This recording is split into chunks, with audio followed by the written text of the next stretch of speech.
Hello, I'm Michael Gaucher, and it's Monday, October 16th, 4:42 p.m. I'm 2 days away from wrapping up a fast that, among other things, included coconut water, and this particular one is Simple Truth Organic from Kroger's, which you can get in a 10 pack. And so the individual cartons has about 10 grams of sugar, which I like, that allowed me to calibrate the amount of coconut water, right? And it wasn't the only brand of coconut water that I used. I also used Harmless Harvest and Taste Nirvana. Those were excellent varieties of coconut water.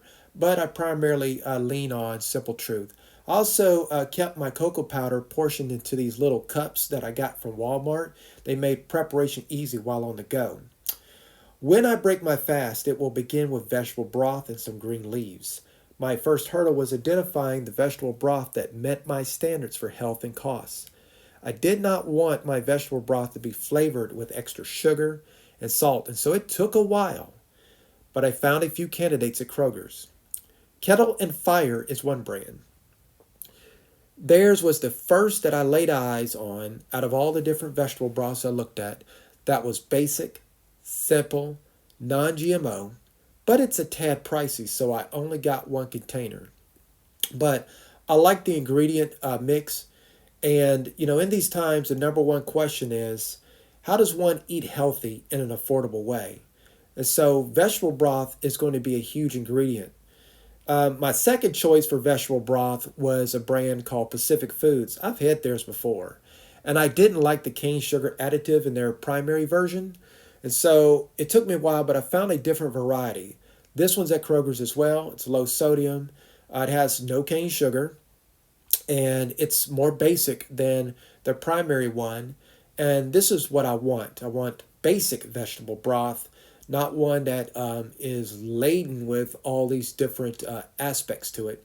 And they all must be organic and non GMO. So I was pleased about that. I had already purchased a container of vegetable broth from Whole Foods a few weeks ago. And so I was already ready with vegetable broth. But since this is going to be an entire week, starting Wednesday when I break my fast, I need to make sure I have enough vegetable broth.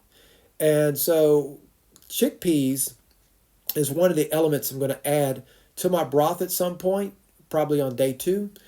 And then I got this variety pack from Kroger's for $4.79 for a pack of four, which saved quite a bit of money on these canned chickpeas. And the ingredients do have a bit of salt. And the way you deal with that is you pour out the liquid and fill the can with spring water before eating it. Did you know you can also combine spring water with the can and blend it together to create hummus? So if you got a portable blender, there's a variety of portable blenders that you can get where you can just make hummus on the go. And you can also use that spring water add-in to make a little soup. Got lentils, canned lentils. That's my other favorite bean.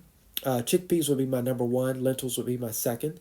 And so the only thing I didn't like about this can is that it didn't have the pull tab like the other cans do. So I'll be going to Walmart in the future to get my canned lentils because the one that they sell at Walmart, which is also organic, has the pull tab, which makes things easier. I got a can opener, I just don't like using it. And so I also got this bean blend, right? And there's the pull tab that I was mentioning earlier. But you want a variety of protein through a variety of beans. So you don't just want lentils and chickpeas every day, right? You want to have a variety. And again, I'm going to pour out the liquid, and I am going to add distilled or spring water. You can keep the water in the can, right? It's just fine that way. It's just that it's a lot of extra salt and preservatives, right? That I don't want to contend with long term. And so in my case, I pour out the liquid and then I'm going to add in spring water or distilled water. You can even transfer, after you pour out the liquid, you can transfer it to a resealable quart bag and then pour in the water and then shake it up that way if it'll make it easier. So you don't have to deal with the splash from when the can is partially open. The top of the can is partially open. These chili beans might be an exception though, because if you look on the ingredients, it's already seasoned with chili powder, chili pepper, all that kind of stuff, right? And so this is probably the one where I would make an exception and I would eat it as is if I decided that that mixture of components there would work for the type of meal that I'm making at the moment, right? But otherwise, I would do the same as I said for the others, where I pour out the liquid and swap it out with distilled or spring water, and then rinse and empty it that way. I also got some real avocados for later in the week or maybe sometime next week. Avocados are the number one green vegetable to eat. You can also buy canisters of it in guacamole form, right? And so that's a faster, easier way to consume avocado, and I've done that quite a bit in the past. The price is the same either way from what I see.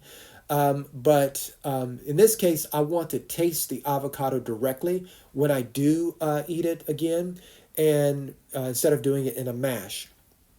So let's look at a few sauces, because sauce is what makes salads and greens more acceptable to the taste buds. And my go-to is apple cider vinegar, right? Because it's quick, it's easier, and I recommend it over balsamic and other vinegar types. I looked forever for a vinaigrette that would work for me, and I haven't tasted this yet because I purchased this for the first time, but I decided to commit to it long term because it meets my standards. And according to culinary chefs, on all of these sauces you talk about and spices, go with the recommended daily serving, right? So you don't want to saturate your salads or masalas with add-ins. They'll taste better that way.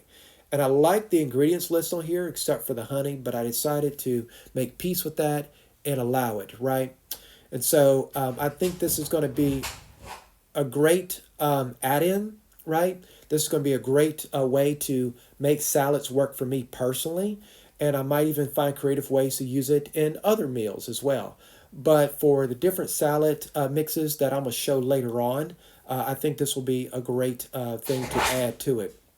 And then sesame oil. This is a last minute addition for me since I am 100% pro coconut oil for cooking.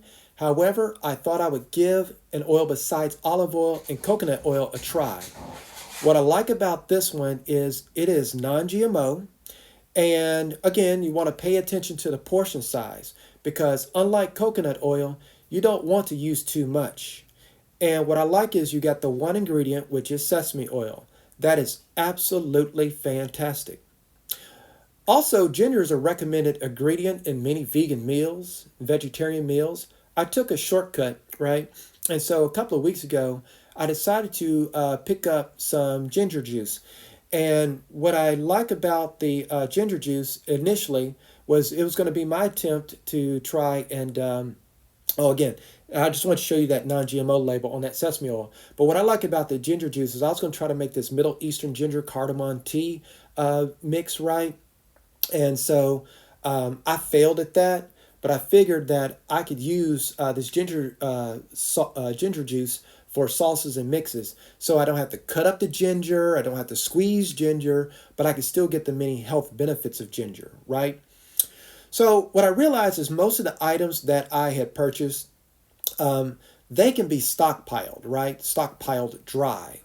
So I'm going to show you that in a moment. And basically, things like the vegetable broth, the coconut milk, the canned beans, right? You can stockpile those dry.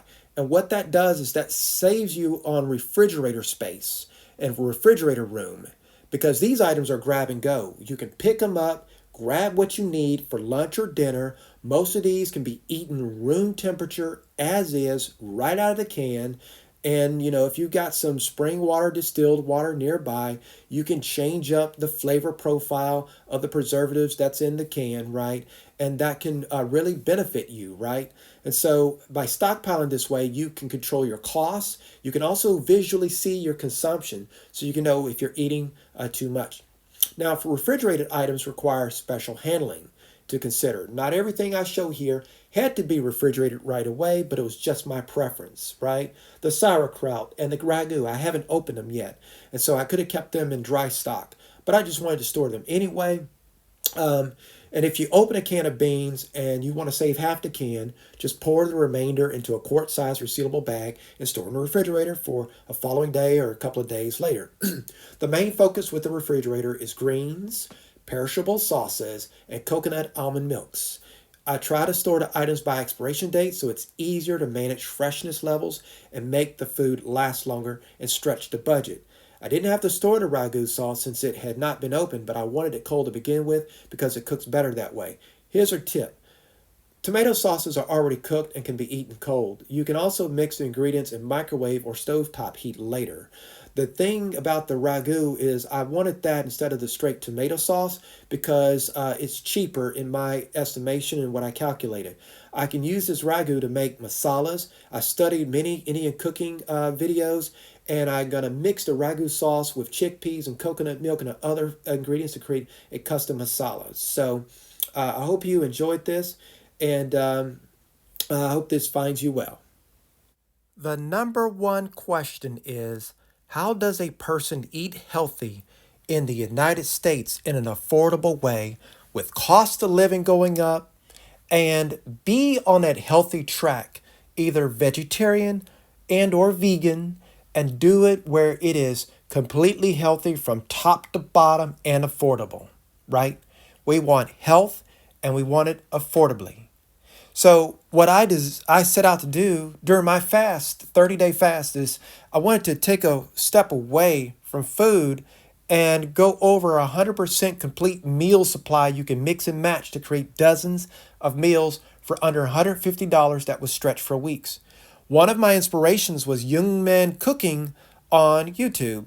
And the way he makes his dishes is absolutely fabulous and flavorful. And then you have tofu that you can make using lentils and chickpeas. There's a lot of videos out there on how to make your own tofu out of chickpeas and lentils. So I hope you find that well, and I hope you find inspiration from that as I did. And if we persist, we can find the breakthroughs on health and affordability that works well in this modern environment.